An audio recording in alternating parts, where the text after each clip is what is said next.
I'm sitting there when Lena says it. Mom, I don't need you anymore. Not yelling, not angry, just dropped into the room like a weather update, flat, certain. And then her hand moves, straight toward my wallet. That's the part that lands, not the words, the reach, like muscle memory, like she's done it 100 times and today just didn't bother asking. I noticed something stupid in that second. The smell of coffee gone cold, burnt almost. I'd been holding the mug too long. I don't pull the wallet away. I don't say her name. I don't laugh it off. I don't ask what she means even though I should have. Instead, I smile. I don't even know why I smiled. Honestly. My name is Chloe Richardson, 68 years old. I'd raised this girl, paid for things I shouldn't have, covered gaps she never planned to fill herself, told myself it was temporary, told myself that's what mothers do. Her fingers brush the edge of the leather. That's when something in me finally catches up. I stand up. The chair scrapes louder than I expect. Nobody says anything. Lena looks annoyed now, like I've interrupted her train of thought. I walk toward the door. Slow. Not dramatic. My legs feel steady, which surprises me. Behind me, she says my name. Just once. Softer. Like maybe I'll turn around if she gets the tone right. I don't. You ever have a moment where your body reacts before your brain catches up? Yeah, that. Outside, the air feels sharp in my nose. I get in the car and close the door. My hands shake when I start the engine, and that's when it hits me. This didn't come out of nowhere. I pull out of the driveway knowing deep down there were signs long before her hand ever reached for my wallet. Earlier that day. I rewind whether I want to or not. We're at lunch. I pick up the check before anyone else moves. Again. Lena doesn't even look surprised. She just slides the little black folder toward me, like that's the natural order of things. You've got it right, she says. Not asking. Stating. I say, yeah, because that's what I always say. She grins and goes, your card probably knows the pin by heart by now. She laughs. Evan laughs too late, like he's catching up. I laugh, like an idiot. I tell myself I'm being generous, or tired, or keeping the peace. I tell myself it's just lunch. It's not a big deal. I tell myself I'll stop next time. I always tell myself that. My phone buzzes on the table. I glance at it and flip it face down without reading. Bank alert. I know the sound. I just don't want to deal with it right then. Not in front of them. Not over soup. Lena keeps talking. Something about how tight things are. How expensive everything's gotten. She says it's crazy out there and looks straight at me when she says it. I nod. I always nod. Evan says, we'll pay you back like it's a reflex. No timeline, no amount, just words that sound responsible enough to end the moment. I don't push. I don't ask questions. I don't say what I'm thinking, which is that I paid for groceries yesterday too, and the phone bill, and something else last week I can't even remember. I wanted quiet. I wanted the meal to end without tension. I wanted to get through the day without another conversation that went nowhere. That choice was mine. I own that. Be honest, how many times have you ignored a red flag because dealing with it felt exhausting? I get in the car and shut the door. My hands shake, not dramatic, just enough that I notice it when I turn the key. The engine catches. Good. One thing still works the way it's supposed to. I don't cry. That comes later. Right now my face feels blank, like it's borrowed from someone else. I pull out slow. Nobody runs after me. Nobody taps the window. Lena doesn't wave. She doesn't do anything. That might be the part that stings most. Her tone keeps replaying in my head. Not the sentence. The tone. We don't need you anymore. Not I don't need help. Not I'm doing fine on my own. You're done. That's what it meant. Clean. Final. I realized somewhere between the stop sign and the turn that nobody asked what I wanted. Not today. Not ever. Nobody said, are you okay with this? Nobody said, how does that feel? It was all decided already. I was just late to the meeting. The radio keeps playing. Some stupid ad about low rates and easy approvals. A cheerful voice promising relief. I don't turn it off. The noise fills the space where my thoughts should be. I grip the wheel harder than I need to. My knuckles go pale. I notice that. I notice everything except the part of me that wants to scream. At a red light, my phone lights up on the seat. A message preview from Lena. Just my name. Nothing else. I let it sit there until the screen goes dark again. I think about all the times I told myself I was needed. How good that word felt. Needed. Useful. Important. I thought that meant loved. The light turns green. I go. Why does silence feel louder after something like that? I get home and lock the door behind me. The house smells like old paper and dust. Not bad, just settled. Like it's been waiting for me to stop pretending. I stand there longer than I mean to, keys still in my hand. Then I go straight to the study. No detour, no tea, no sitting down first like I usually do when I'm scared of something. The drawer sticks when I pull it open. It always has. I open it anyway. Finally. Everything's still there. In my name, cards lined up, account folders, property deeds, the thick envelope with the trust paperwork I never finished. Nothing moved, nothing missing, no surprise signatures I don't recognize. I feel relief hit first, sharp and fast. Then guilt comes right after, like it's been waiting its turn. I hate that part. The part where feeling safe makes me feel wrong. I run my finger along the edge of a folder. I don't even need to open it to know what's inside. I set this system up myself years ago, after my husband died, after I promised myself I'd never be careless again. I think about all the times I almost added Lena's name. She'd say, "It'll make things easier, Mom." Or, "What if something happens to you?" Or, "It's just temporary." I'd nod. I'd say, "Let me think about it." Something always stopped me. A pause. A tight feeling right here. I hated myself for that hesitation. Told myself I was being controlling, old-fashioned, dramatic. Turns out I wasn't. Turns out that hesitation is the only reason I'm still standing in my own house, with my own name on everything that matters. I sit down hard in the chair. The leather creaks. I let myself breathe for a second. Just one. Ever trust your gut and then apologize to people for it anyway? I stare at the phone, longer than I should. Then I dial. "Marianne," I say when she picks up. My voice cracks on her name.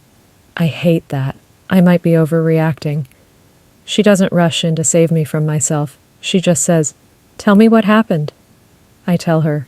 Not clean. Not in order. I say the words Lena was used. I say what her hand did.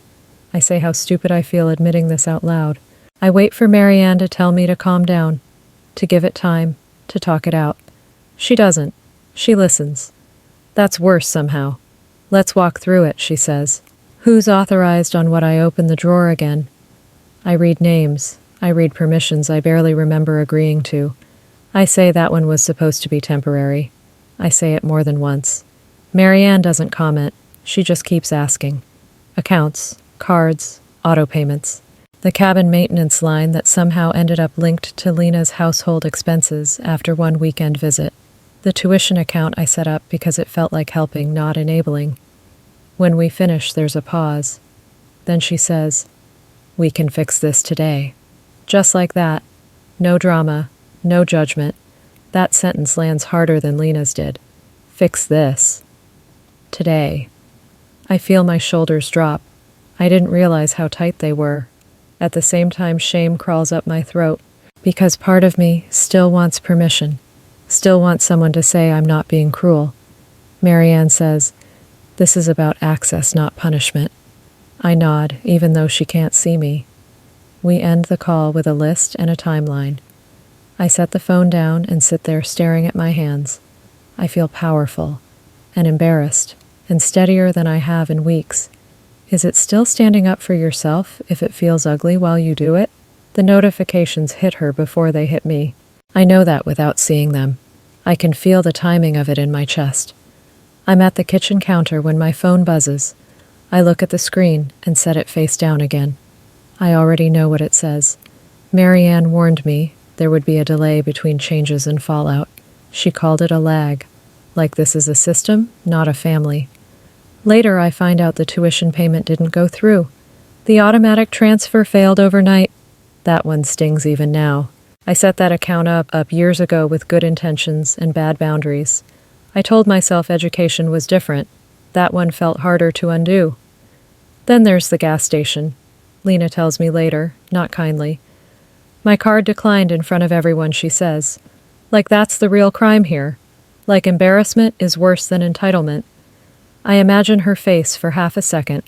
The confusion first. Then the anger. Then the math starting to click.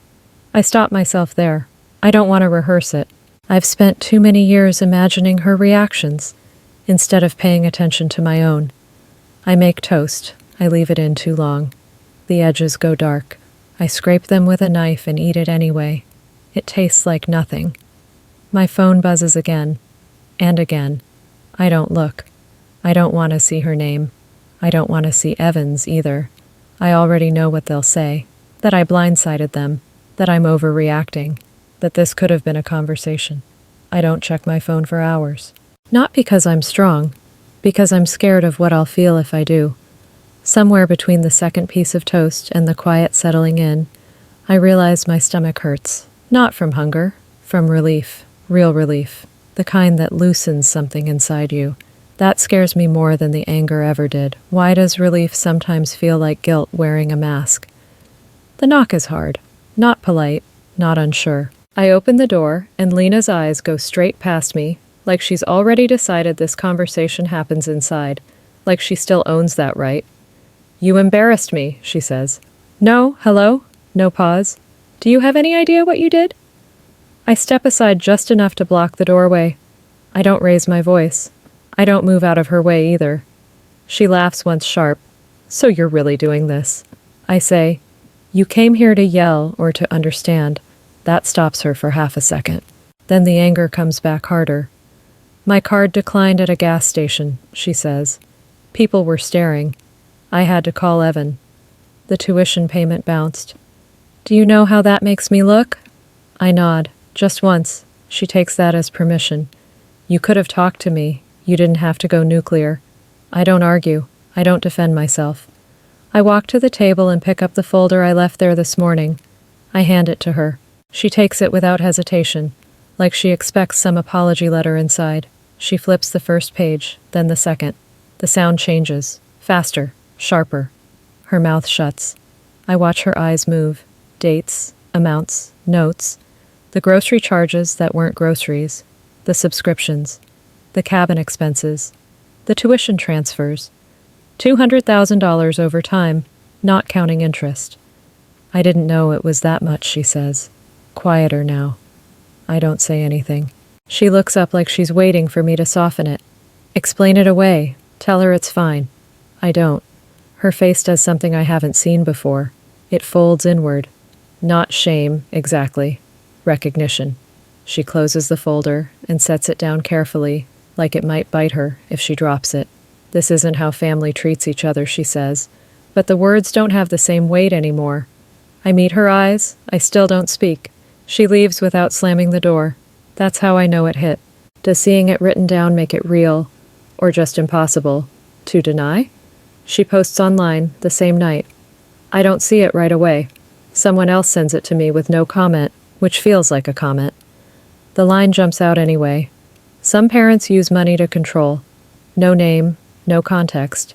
Just enough for people to fill in the blanks the way they want to. By morning, my phone is quieter than it's ever been.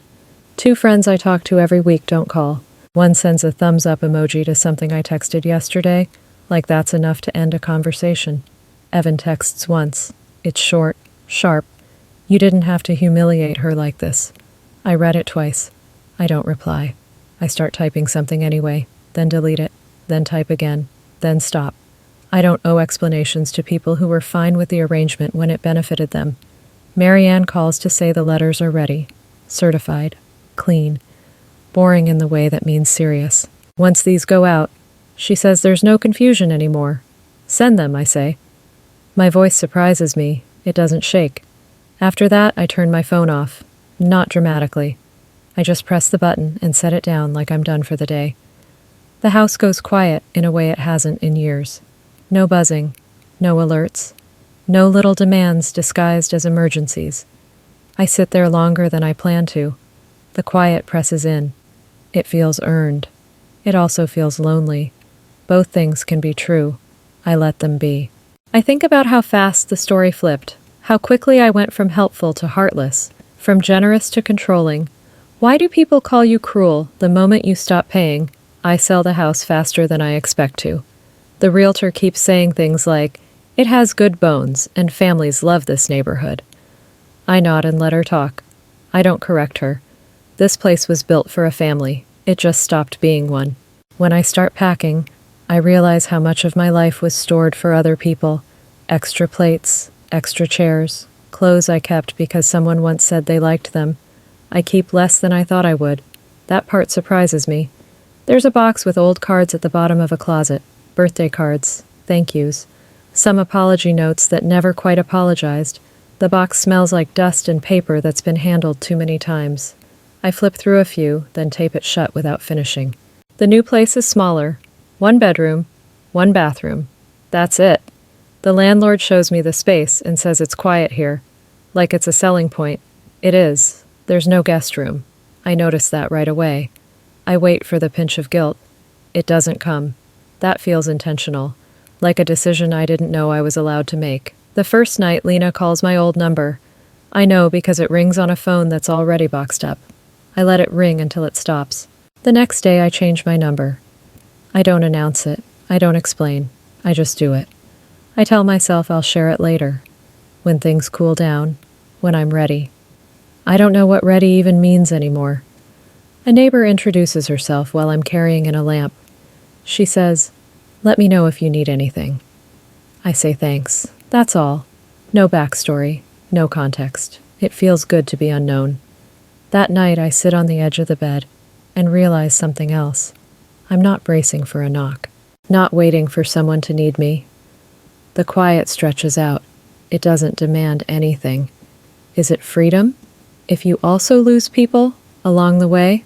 I go back to the old house one last time before the keys change hands. I don't walk through every room. I don't need to.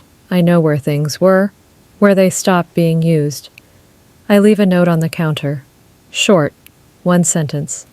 My handwriting looks steadier than I feel. I gave what I could. I'm keeping the rest. That's it. No signature. No explanation. I don't feel victorious walking out. I thought maybe I would. Like there'd be some surge.